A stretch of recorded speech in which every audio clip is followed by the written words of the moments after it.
In the first part of the interesting world of mysterious music, we talked about songs with no artist attached. Songs that we can listen to but know nothing about. In this second and last part, we're going to talk about music that cannot be listened to because it is lost. Wow, this is my shortest intro yet.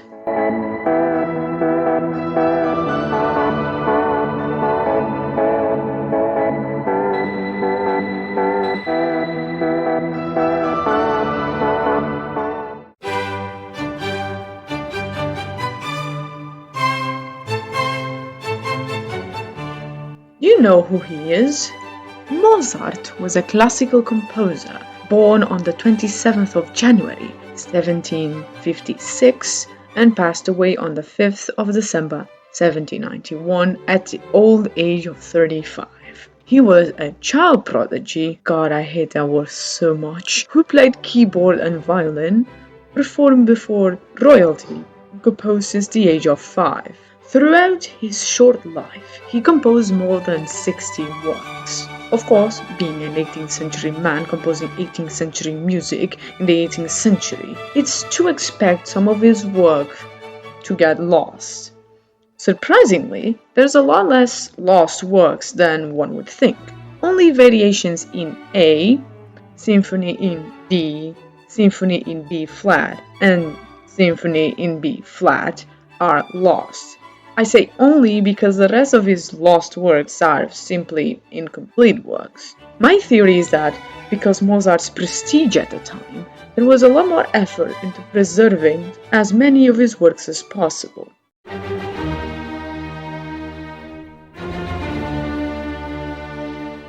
Another person who requires no introductions, but I'll give one anyway. Beethoven was baptized on the 17th of December 1770 and passed away on the 26th of March 1827. He was a German composer and pianist. Like Mozart, due to the age of his works, some end up being lost or incomplete.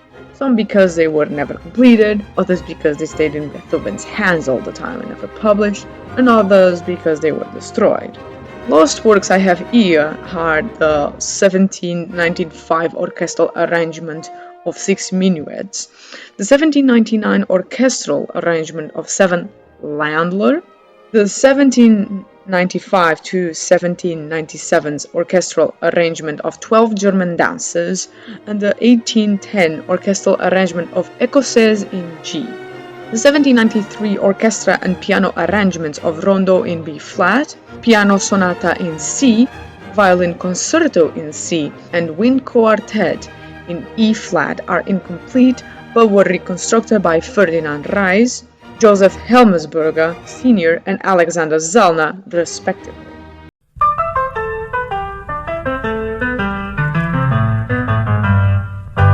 Scott Joplin was born in either 1867 or 1868 and passed away on the 1st of April 1917. He was an American composer and pianist, most well known for his ragtime compositions, so much so he was called the King of Ragtime.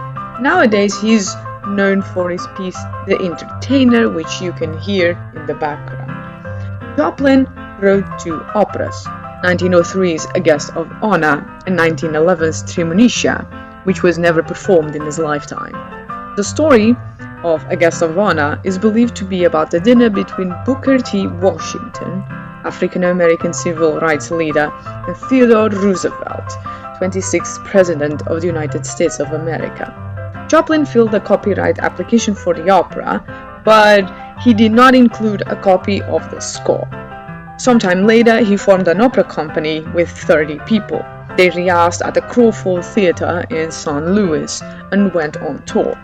Some dude from the company stole the box office receipts, which led to Joplin not being able to afford the company's payroll and lodging. The tour ended in Pittsburgh, and Joplin's belongings were confiscated. Joplin left without retrieving them.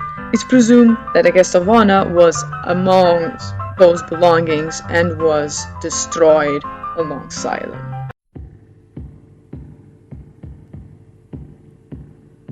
Ennio Morricone is an Italian composer, well known for his movie soundtracks, like those in A Fistful of Dollars, Cinema Paradiso, The Thing, the 1982 one, and of course, The Good, the Bad, and the Ugly.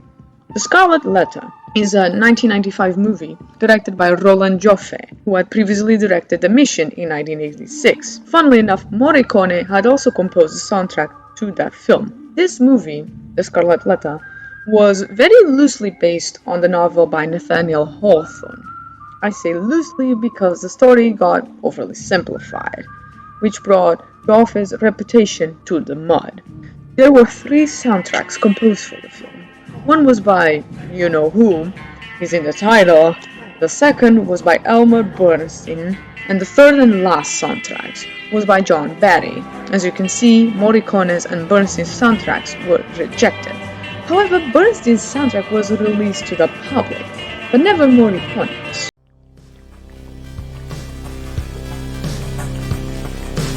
Slowdive was an English shoegaze band.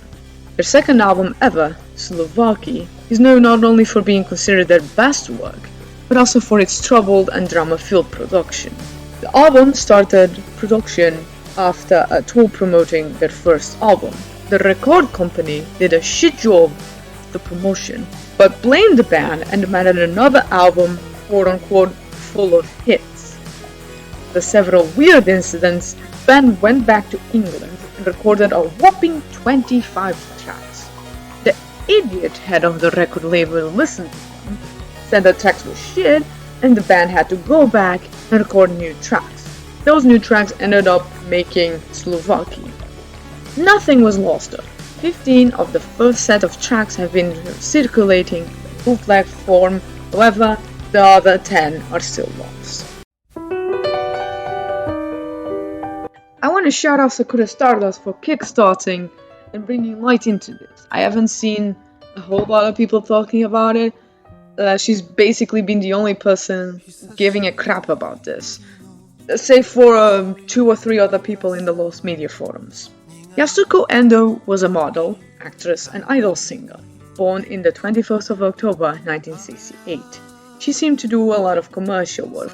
In May 1986, she was set to debut as an idol singer, with the single In the Distance, composed by Tetsuo Sakurai, arranged by Yuji Toriyama, and with lyrics by Masako Arikawa. It was to be released by Pony Canyon. However, on the 30th of May, she committed suicide. Her death is shrouded in mystery when it comes to what led her to do what she did, but nevertheless, it's still a sad loss of a young, after all she was 17, and talented lady. It is an unfortunate but common fate for many idol singers. Reviews of the single were published in several magazines, but copies of it exist in vinyl, cassette, and CD, and also performed the song at the 20th anniversary party of an unknown club in Ginza. It is known that the recording company that housed the original master tape is Lifestar Music or Rivstar Music, depending on what kind of translation you get. On another note, Tetsuo Sakurai has done a cover of In the Distance. While we know it's not 100% the same thing as the original song, this can give an example of how the original sounded like in a way. Telephone, the other single, is even more obscure than In the Distance. There is literally zero info about it. Cult leaders be like, what if we made songs LOL? When Charles Manson met Dennis Wilson of the Beach Boys fame in 1968, they become friends. Manson used this to try and get access to the music industry, until the Manson murders happened a year later. Yet, recordings were made.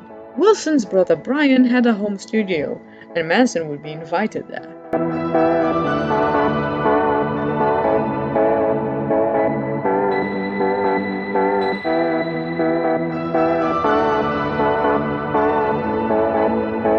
Some people claim the recordings do not exist, while others claim that they do, and that there are numerous rumors of bootlegs.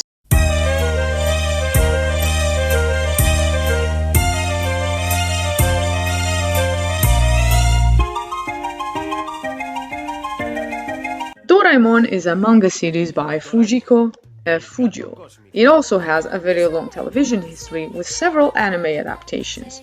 Funnily enough, the first anime adaptation made during the 70s is partially lost, or in this case, partially found. Two singles based on the series were released in Japan between April and May of 1980 by Nippon Columbia Company Limited. There's two versions of these songs, one in Japanese, duh, and one in English to help young students learn the language. However, these English versions are lost. Je te rappelle et on vit l'événement directeur RTL. Ok, à tout à l'heure. Espérons. Oui. Jean-Michel Jarre is considered a pioneer when it comes to electronic and ambient music. In 1983, he released an album titled Musique pour Supermarché, or Supermarket Music. And when I say released an album, I say he released one vinyl, just one. Only one copy was made. The music was done as accompaniment for an exhibition with a supermarket theme. This one vinyl was then auctioned. After that, the radio broadcasted the album, and Jarre urged the listeners to tape it. So indeed, bootlegs exist, but in terrible quality. Jarre also sampled this album several times.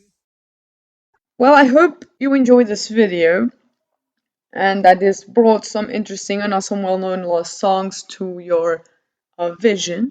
I would also like to apologize for all the entries being so short, since they are not so well known. They tend to not have a whole lot of information or even like a search party dedicated into this.